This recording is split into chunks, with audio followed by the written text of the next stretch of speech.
won the World Championship, so we're all getting ready. I'm sure you know there was loads of connotations to that, where Hamilton would finish in relativity to where Massa would finish, and it was all changing with 10 minutes to go.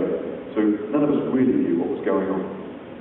I knew when I turned around and saw all the guys at McLaren running down the pit lane, screaming, happy, jumping around like they won the World Championship. Shouted at their marketing director, "Is it Lewis?" He said yes. All the other folks said, and all we all bolted down here to get Lewis getting out of the car. One of the Honda cars the wing got broken because the photographer jumped on it. There was a fire. It was pandemonium. When I came back up here, Lewis had got with his team under here and crying in celebration. Took what I could of that, but obviously it was very limited. Tried to compose myself, all right. There'll be team shots, there'll be celebration shots, there'll be Lewis on the shoulder shots till 10 o'clock tonight at the McLaren pit, which is way down on the right hand side of the shot. So I thought, right, what's the shot? And the shot I thought was to show, like Silverstone again, this threatening sky that was coming in. Helicopter really helped. 4 guys. Took all of those. You took the sky away, you took the guys away, the helicopter away. You would take something away from that picture. And in Brazil, they get the local theatre director to come along and light up the podium. Lots of other Grand Prix are now copying that, but they were the first people to do it. And with the race starting quite late, the European TV schedule, it means that it's darker, so you can go slightly darker on the exposure. And of course, the most important part is Felipe. Now he's great at the podium. Different drivers have different characteristics on the podium. Kimi Raikkonen is rubbish, drinks a champagne, wants to leave. Felipe Massa is one of the best, so I gambled that he would come forward. And as I'm taking the shot, I'm saying fantastic, because he's come forward. And when he did the kind of Jesus Christ pose, that just made it. All I needed was a light bulb, really. So I should have added one. Using graphics is such an important part of photography. If you took that shot of photography of Formula One, if you took that shot just as is, without all of this, it would lose so much. So really try and take in what's around the shot, because if you haven't got, lots of people say when they come to a race or they're planning to buy a lens, that they're worried that they haven't got the longer lenses perhaps the professionals that they see have got. It doesn't matter to an extent, because you can use what's around you, either by slowing the shutter speed down or by using the graphics. This is the German Grand Prix, Hockenheim. This part here, these red lines are for a drag strip. They're a drag strip which goes up and way up to the other end of the circuit, against the flow of the wide cars. But when the cars come out of this corner, going into the last corner, they often run wide. Also with the drag strip rubber that's laid, it makes a fantastic shape. It really pulls the car like he's going out, like he's on the edge. And what you're hoping to get is on the curves. And Kimi, with his fantastic car control, can ride the curves. Lots of other drivers won't. There's no way to obviously upset the car. And also, I'm not really a massive driver, I'm a sucker for the red. And obviously with this car, it works great. It balances the picture up. If that car was white, for instance, you wouldn't have so much balance in the shot. Much the same thing, and really brings over the fact that perhaps I didn't have a lens that was big enough to take a picture just of the car there or the car there. So let's look at what's around. The Manicure circuit, it's not used very much. I think they really look after it well, and they keep all the lines immaculate, all the graphics. I'm a big fan of graphics and how to use them, and if I can bring that into my photography, I'll try to do that. And the fact that it's 2 Force Indias helps, gives obviously a balance.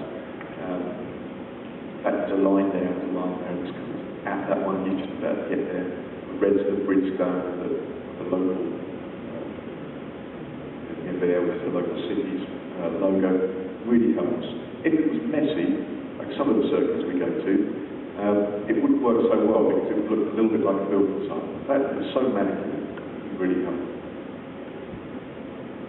That's going tighter in to accentuate the Bridgestone logo and slowing the shutter speed down to give a feeling of speed.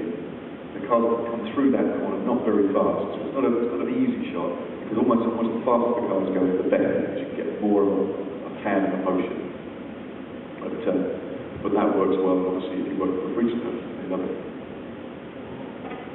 That's coming out of the 7th corner at the Montreal circuit, which we haven't had this year, but we yesterday the calendar was announced for next year, and it's great joy of photographers and many people back on the club next year. It's a fantastic city, and a great track which is kind of unique in the fact that it goes around the lake, and you get all these leaves and kind of detritus that's around the circuit that you wouldn't get at Vancouver, for instance.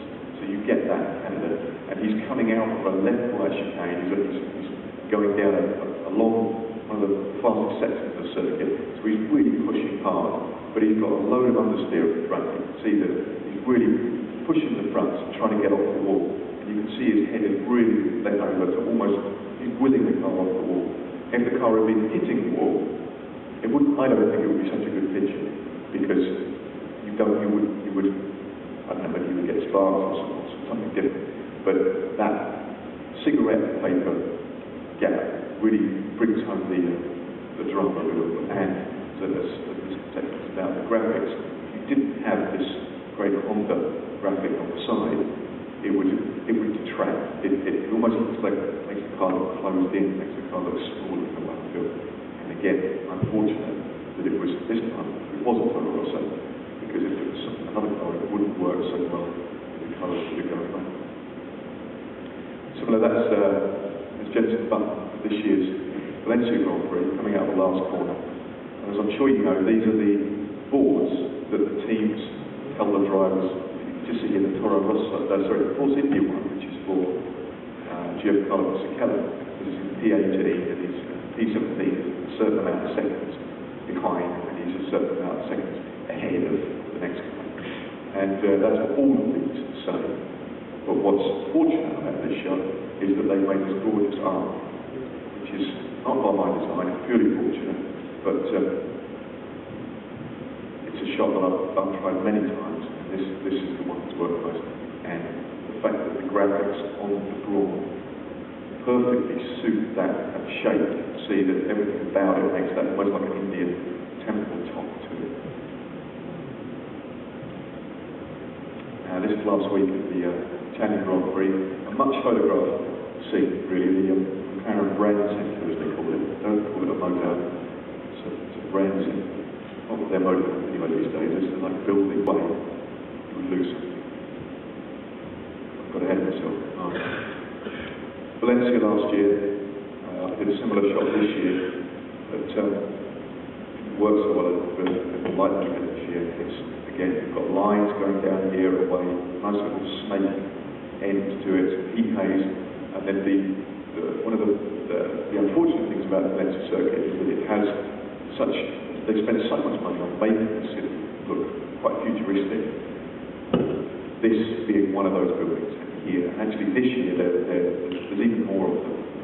But the circuit they put in the middle of a container port, so you get editors and clients wanting you to bring that across, but of course you can't, because the good-looking buildings are a mile away from where the cars run. So this was somewhere that the only place really that I managed to do that. Shot through the fence using a photographer's trick. You take a paint pen with you and paint put the lens as close as you can to the mesh, metal mesh, and then paint that metal mesh black. Because the black will, especially if you use a small aperture of F4 or whatever technology you've got on the camera, you can lose that fence, something that you can use to affect it. They don't get caught painting. Don't sell a line, don't do it. Australia last year, the stand at the back of the circuit, again, trying to use the lines. They've had every session, between every session in Australia, they have a fantastic support package where they show the crowd lots of things. And this is motorbike stunt riders that come around and do all this, and the more the merrier, as far as I'm concerned, because it makes more of an interesting effect. And this is the normal road doesn't run around here, the normal road through our park runs around here, but they paint these lines away so that confuse the drivers. And in the wet, of course, there's a carbon simpler comes to go on the white lines because they're smooth, more skinny, so it's harder to get traction. People will crash. That's here last year. Going, what is it, 1, 2, 3, it's the third corner run down to the fourth, which is a kink right just here, into a sharp left.